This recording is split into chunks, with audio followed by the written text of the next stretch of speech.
Isaac, I've noticed of late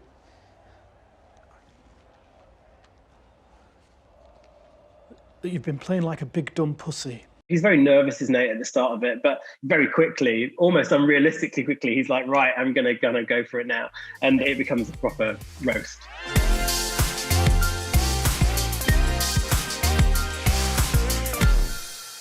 Hello, my name is Nick Mohammed. Hi folks, I'm Declan Lowney. And I play Nate in Ted Lasso. And I was the director of episode 7 of season 1 of Ted Lasso. And that is called Make Rebecca Great Again. You're more concerned about looking tough than actually being tough. There's a way to be intimidating without being physical. I hope you don't mind me saying. When I first read this episode, I remember thinking what an amazing opportunity at last for Nate to get a chance to tell the team what he thinks. He's been such a timid character throughout the season so far. So to be given this opportunity by Ted to go into the dressing room and give the team the pre-game talk is a huge sign of Ted's commitment and faith in him. He is starting to sort of find his voice a little bit, isn't he? He's only really brave enough to speak to Ted and to Coach Beard. He knows he'll be supported. He doesn't really sort of speak out too much to any of the other players, but he secretly gives Ted some stuff to say to the players before the match. But he's sort of almost not brave enough to sort of tell Ted this in person, so he sort of sneaks it under his hotel door. Hoping Ted would do the talk. But when Ted sees it again in the morning, he says, look, this is how you feel. You got to tell the team. I long to apologize for last night. I bit your head off for no good reason, and I'm really sorry about that, and I hope you can forgive me. Yeah, of course, yes, of course. Thank you. Before the roast scene, he apologises to Nate for snapping at him the night before. His apology to Nate is very beautiful and genuine and real, and that elevates Nate and gives him the lift that helps him to go and do what he does. It deepens the characters instantly. It makes them more relatable. It makes them human. You don't see it much happening in comedies and comedy dramas. I think often characters like Ted can be perceived as bulletproof despite his cheery persona and despite the good he does and the kindness and his optimism. And he still has his demons and his flaws as a character and as a father. You know, he's going through some tough times as well. And, you know, he's not perfect. It was shot very quickly and, if you like, easily. It was literally the corridor outside the door of the room we were using. And it doesn't feel hugely considered, but I think what they're saying is huge. But the treatment of it is like, it's just a quick moment in the corridor and then they're back in.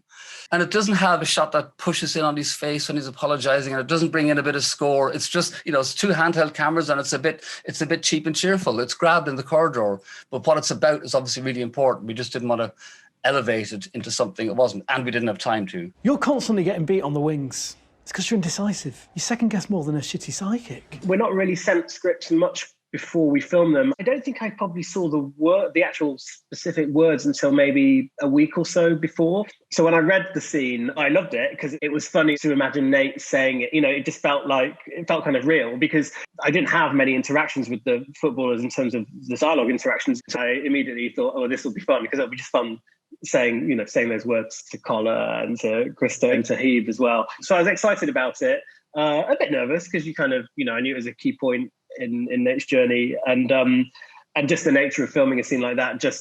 There's a lot of people in a small room, so it just takes quite a long time to film a scene like that. We would have been in there for 4 or 5 hours, certainly. That's a long time to keep people in a space like that.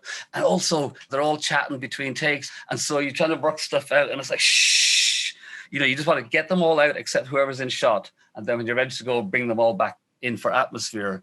But there's a lot of that goes on in between your setups, and that's difficult for Nick as well, you know, because he's really trying to just focus on what he's doing here. I always get a bit cringe when I think about an actor sort of complaining that it's difficult to keep their energy levels up, because, you know, there's so many things in place for them to sort of do their job and to try and do it well, because, you know, you're very supported and you just have to try and attack it with fresh energy each time. And I just enjoyed it. And it's a really fun scene. And having all the footballers there as well to kind of play off, and they react so well. They're such a great bunch of individuals and they have genuine, you know, friendship. And, you know, we've got WhatsApp groups and all kinds of stuff. So it's a real kind of convivial atmosphere. And that really helps because you can sort of G each other along a little bit. We've always had fun when we work, you know, it's been a very enjoyable set. And even though it was tough at times and there may be a little bit of tension at times, I like people to enjoy themselves. So I think it's pointless to be the sort of director who's shouting constantly, shut up, get out, do this. It's more like we'll huddle and do our bit, and we give them as much space as they can to burn off all their energy. And if it's getting too much, we'll ask them to keep it down. But it's like a bunch of kids, isn't it? If you keep shouting at kids, they'll just ignore you. So if you're sparing in your shouting, you might have more impact. What just happened? Rojas. Ooh, roast me, amigo. Right, you say that football is life, right? Football is life. Yeah, well then your defence is death. Part of the process is, how am I going to fit all this into 6 days of shooting or 5 days of shooting? Because that's very often when you see the length of your script, you're concerned more with how you're going to do all that. A lot of time was spent looking at the other scripts and quickly catching up to see what had happened, what the character's development was at this point. And you also get to see some bits of earlier episodes from the other directors, so you can get to see how stuff is playing out. This episode was mainly on location. There was very little of it back at base in studio. So we spent so much of our time on scouts. What I learned was the away team always get a pretty miserable dressing room. And I noticed in one particular dressing room, the partition into the toilets had fallen down, and the urinals where the men were expected to go to the bathroom were completely open. So in our creating and designing this room, we actually did that. We stuck a pair of urinals on the wall behind where Ted and Beard stand. It was a small room, and we actually built this beneath our training ground. It was no more than 25 by 25 feet, if it was even that.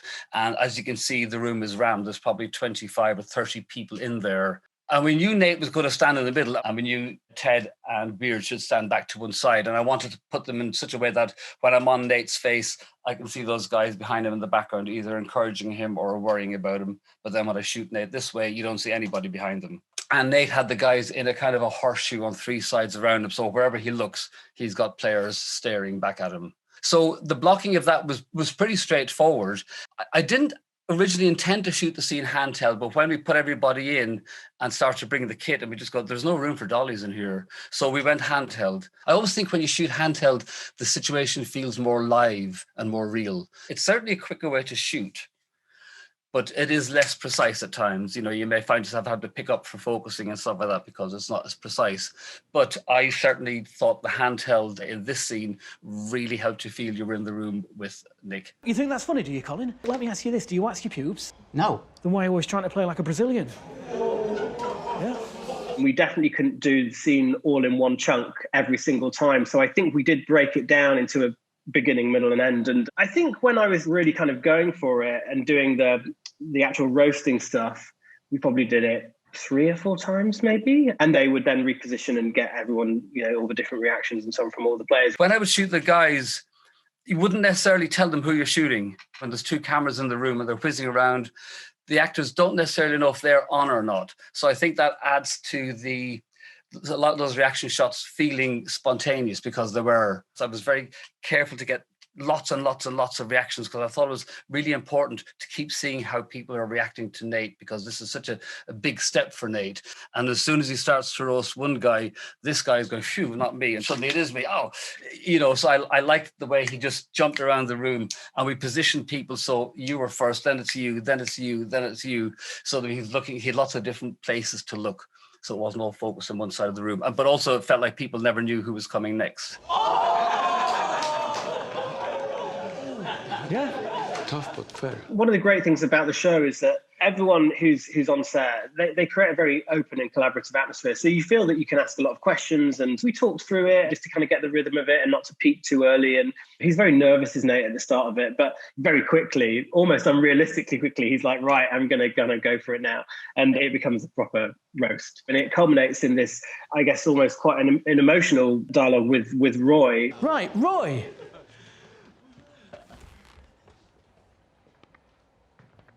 I always figured when I'm on Nate's shot and I know Roy is approaching, I want to do this with the camera because it emphasizes how small Nate is and how tall Roy is towering over him.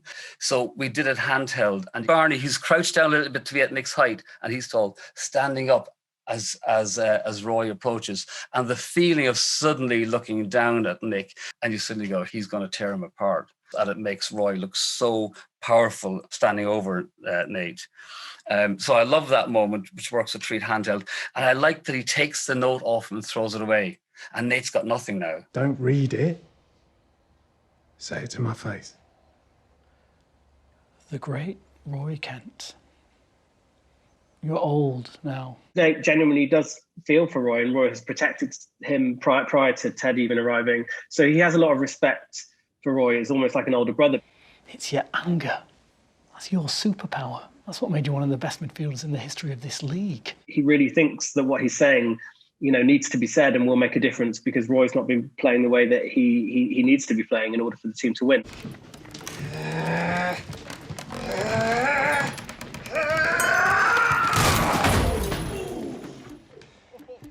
The way he tells Roy what he thinks of him is what empowers Roy and the team to go out there and win. It's intimidating for a director to walk into a show where it's up and running and you have 200 people who are having a great time and know each other very well, and you're going, hi, how does this work? But they were hugely welcoming and made it as easy as possible. The more time you spend with these people, the more comfortable you are, and the more you feel you can say to any of the actors or writers, hey, you were sure about this, and is that what you meant here? Often a minor part within an ensemble doesn't get to have an arc. In lots of sitcoms, to be fair, or comedy dramas, is often those parts are useful for being a constant within which the key protagonist or antagonist can sort of bounce off, but it's quite useful to have a constant in place. I guess what I've learned is it's really fun to play a part like Nate that can feel quite backgroundy, certainly in the first instance, but to kind of allow him to sort of grow into himself. It's really, really fun to play. And yeah, the roast scene is undoubtedly a big turning point for Nate.